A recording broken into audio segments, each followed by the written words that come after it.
Welcome back. Police are seeking the public's assistance in locating and apprehending a male responsible for an armed robbery that occurred on Thursday. Reports reveal that sometime around 11 p.m., a female was at an ATM machine situated on Marathon Road and Robertson Road, mainly the Mall at Marathon, when she was approached by a male who exited a heavily tinted black Japanese vehicle dressed in a dark hooded jacket. The suspect reportedly produced a handgun, demanded cash, and robbed the female of her purse and that contained an undisclosed amount of cash and other personal items. He reportedly fled the area in an easterly direction on Robertson Road. Police are aggressively investigating this incident and are appealing to members of the public who may have to use or make financial transactions at ATMs to do so during reasonable hours or at busy locations like at a gas station.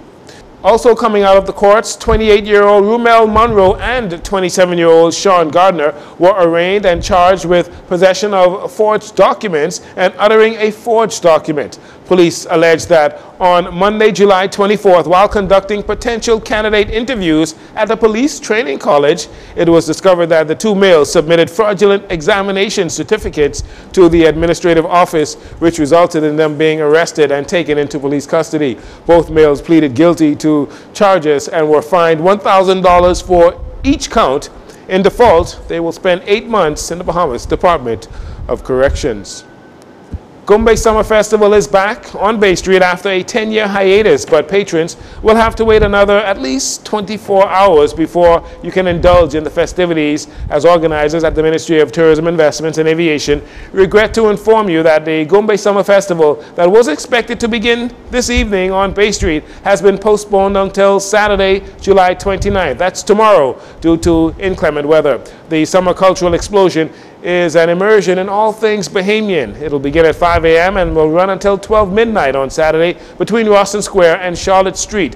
The festival will be featured on New Providence, Abaco, Grand Bahama, the Berry Islands, San Salvador, Andros will get a taste, so will Cat Island, Bimini, Eleuthera, Exuma, and Long Island.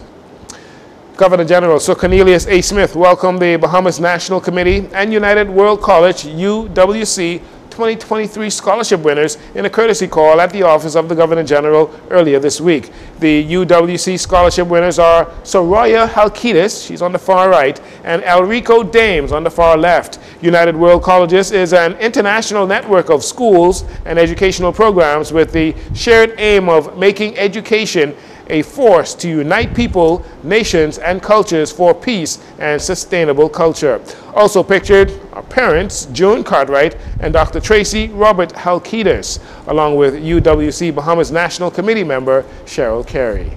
CIBC First Caribbean's annual flagship fundraiser, Walk for the Cure, generated $51,000 for major cancer care organizations across the Bahamas last year. Representatives from the Sister Breast Cancer Support Group, Cancer Society of the Bahamas, and GD Sharing and Caring, they were recently presented with the funds raised as the bank launched Walk for the Cure 2023, set for Saturday, October 7th. This year's walk will occur on New Providence, Grand Bahama, Abaco, and they'll have one on Eleuthera as well. The funds raised are primarily used to assist with the purchase and maintenance of equipment used in the diagnosis and treatment of cancer patients. And finally, this note, Jones Communications has reimagined the Bahama Journal. After suspending publication during the COVID-19 pandemic, the Bahama Journal is back in operation with a new formation to appeal to a discerning public. The management of the journal has spent a considerable amount of time in market research and is satisfied that there is a yearning on the part of newspaper readers for the style and independence of the journal that made it compelling when it was introduced 35 years ago.